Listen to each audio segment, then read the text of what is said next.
Today is Father's Day, and I know my dad is my best friend. So if you're a dad that watches this show, or if you're a son that wants to give your father a shout out, please do it down below in the comments.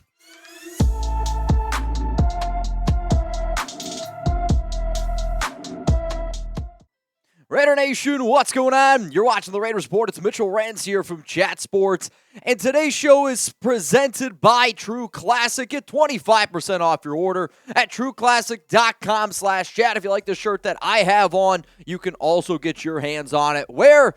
Down in the comments, down in the description of today's show. Just make sure that when you check out, you use promo code CHAT. So today what I wanted to do is look at some of the news and notes that we have gotten from mandatory minicamp, from OTAs, and talk about 5 notable players on the Raiders roster that are on that roster bubble. They could end up making this team. They could end up getting cut. And I'm going to talk about all 5 of these dudes and let you know the percentage of chance that they end up making this 53-man roster. So let's go to the first name here. It's Keelan Cole. When I say household names, I'm saying household names for people that probably watch this show, for people who are, I would consider, diehard Raider fans out there. And Keelan Cole at the wide receiver position, even though he did not make the 53-man roster last season, he was still on the team for 14 games. He started in 3 of those, worked as a wide receiver on the outside, also got some reps from special teams in terms of being a punt returner when Hunter Renfrow was down. The Silver and Black, they re-signed him this offseason, and a lot of times when you have players that re-sign, that usually means that the coaching staff liked what they saw the year before and ended up bringing him back. Cole, though, did work as a punt returner last year. Here's the thing. He's not going to be it this year. They signed DeAndre Carter.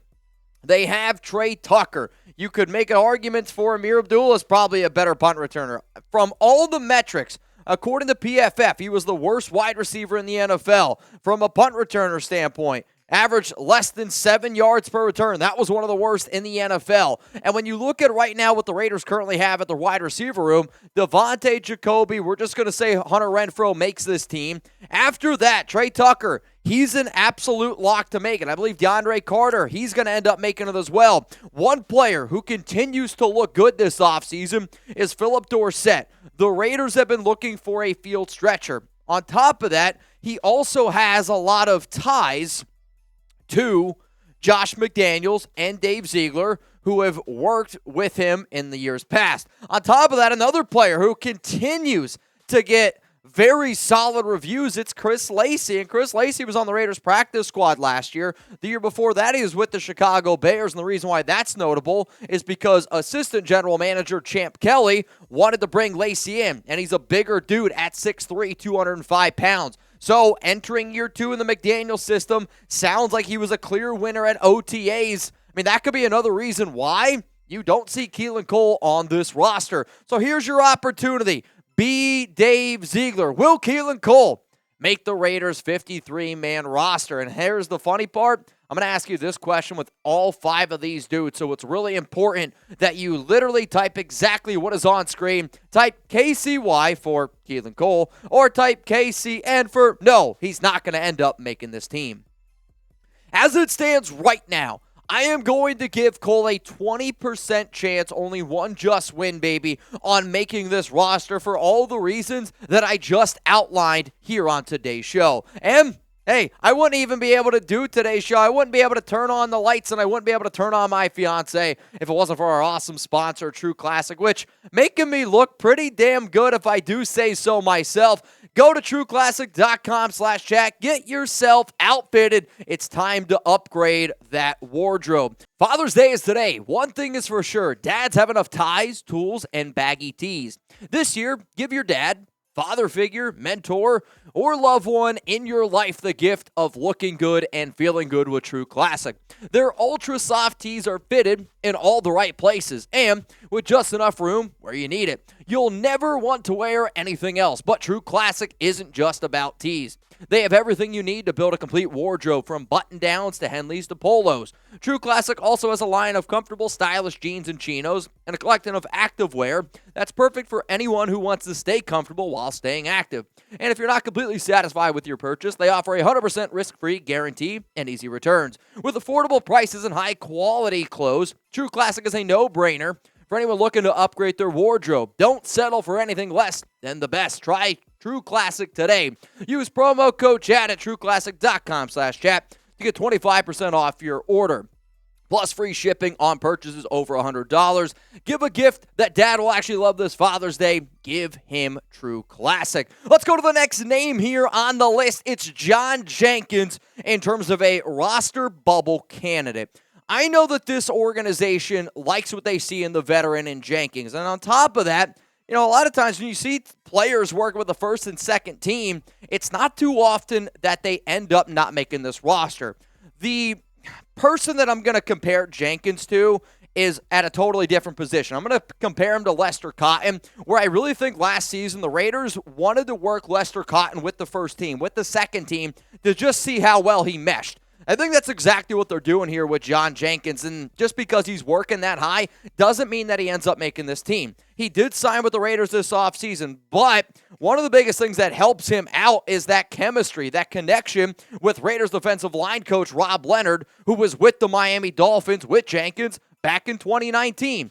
We know how much connections and relationships matter to this coaching staff. And the fact that Jenkins has that relationship with the Raiders defensive line coach, with this Raiders coaching staff, it's got to help him out. On top of that, he's a big body up the middle that you can use at nose. He is arguably the Raiders' biggest nose tackle on this team, and personally, the player that might impact him the most in terms of making this roster could be Neil Farrell Jr., could be Nestor Jade Silvera, because Farrell looks really good at 315, and then Nestor Jade Silvera, he can't really do anything else besides just fill up holes, giggity, and is a one hell of a run stopper. And that's how Jenkins would end up being used. If it was up to me, I would like to keep some of these younger players, but at the same time, I wouldn't be shocked if they wanted to go and roll with a vet. So, what do y'all think here? Will John Jenkins end up making this Raiders 53-man roster? Type JJY for John Jenkins, yes, or JJ no for no. I know one thing. Raider Nation doesn't turn down too many J's in multiple ways. So for me personally, when I look at Jenkins here, end up making this team, I'm going to give it a 40% chance of it end up going down. I truly believe that the Raiders don't want to keep him, and the reason why I say that is because they want some of their younger players to shine and continue to build forward. And with Jenkins, it'd be more than likely a one-year rental anyway, since he's 33 years old. We still got 3 more names coming up here on today's show, but I never want you to miss any Raiders content, whether it's news, whether it's rumors. If you're just chilling there Sunday morning, I know my dad probably got up today at 4:30 in the morning, got a cup of coffee, sitting outside. Hey, all I want you to do is stay up to date on everything going on around the Raiders, no matter what time it is. Heck, even if you're dropping a number 2. Hit that subscribe button, turn on those notifications, and during the month of June, I'm giving shout-outs to all of our new subs. I got Big Neff, shout out to Nick, shout out to John, Carolyn Reuter, and then Steven. Much love to all of y'all. If you could, take that link that you see below, send it to some Raider fans. Let's continue to grow this family here. Let's go to the next name here on my list for roster bubble candidates. It's Justin Herron. And I know last season when the Silver and Black traded for him, it was, I believe, a 7th-round pick in the 2024 draft, so we will end up having that pick in next year's draft. A lot of people thought, all right, he was a former Patriot. He has a potential to start right away, and unfortunately for him, I don't see that going down. Tore his ACL October 6th, and he didn't participate during minicamp and hasn't been participating at all this offseason. The fact that he's not participating, that's allowing other players to just get that extra step. I also talked to a source that said he looks different in terms of the ACL. When you have a human being that is 6'5", when you have a human being over 300 pounds, and they end up tearing that ACL, it can really impact them in a lot of negative ways. I have been told he's put on some bad weight. He doesn't have the step like he used to. And then on top of that, the Raiders have been impressed with Brandon Parker. The Raiders have been impressed with Thayer Munford. The Raiders actually like Justin Murray a lot more than what they give him credit for. And then you got McClendon Curtis, and then you got Dalton Wagner as well, who they brought in as a UDFA. So my question to you is this. Will Justin Herron make the Raiders' 53-man roster? JHY for yes, JH and for no. I know a lot of people out there like, Mitch, he was a former Patriot. This is going to be a 100% lock he's making this team.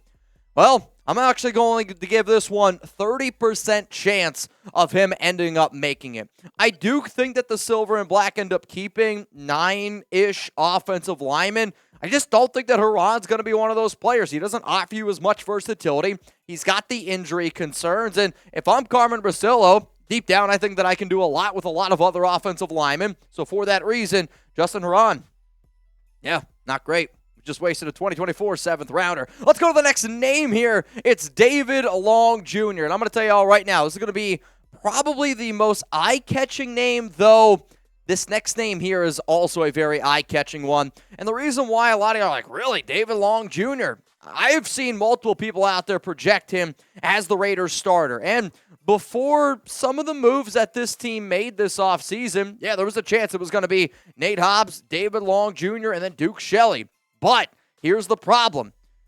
He has been getting work with the first, second, and third team this offseason, which not necessarily is a problem, but literally every cornerback has. Like, Nate Hobbs has been getting all the work with the ones. You got Jacorian Bennett, Tyler Hall, Duke Shelley, like Brandon Faison. The Raiders with their secondary have been mixing guys in. Hell, Amik Robertson and Sam Webb have been getting work with the first-team defense in the secondary. So I don't really take those reports and look at them.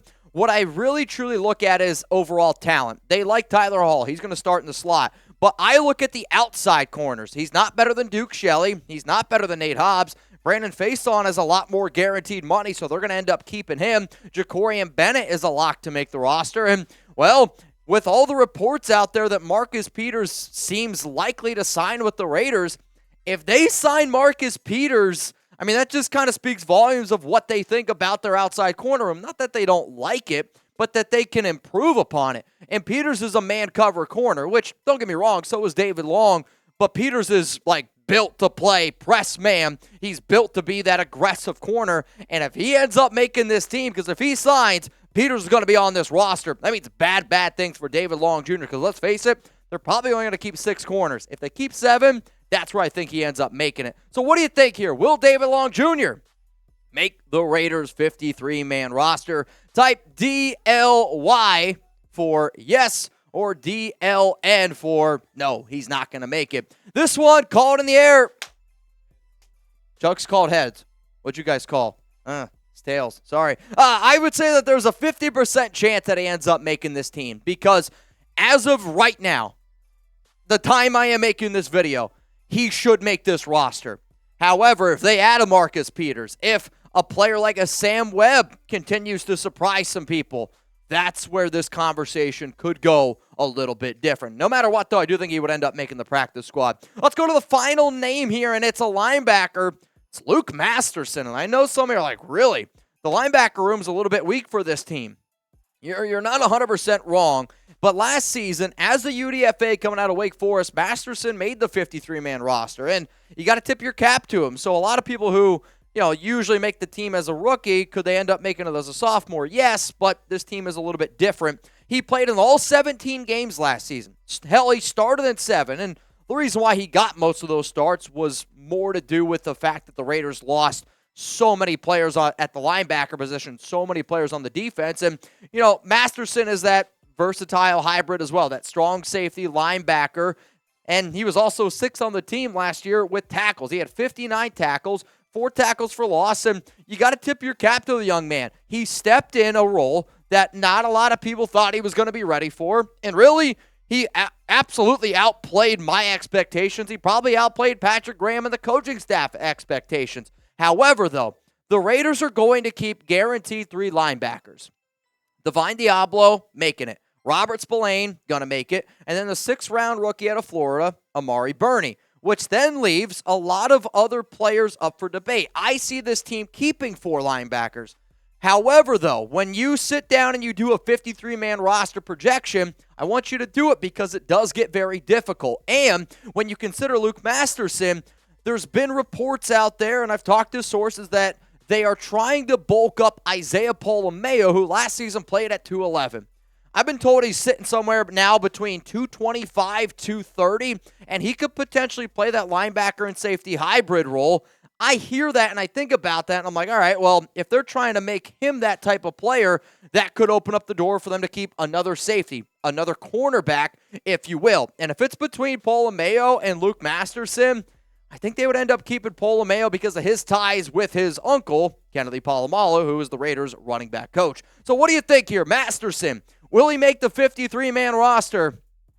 LMY, LMN. Now, I almost said LMAFO.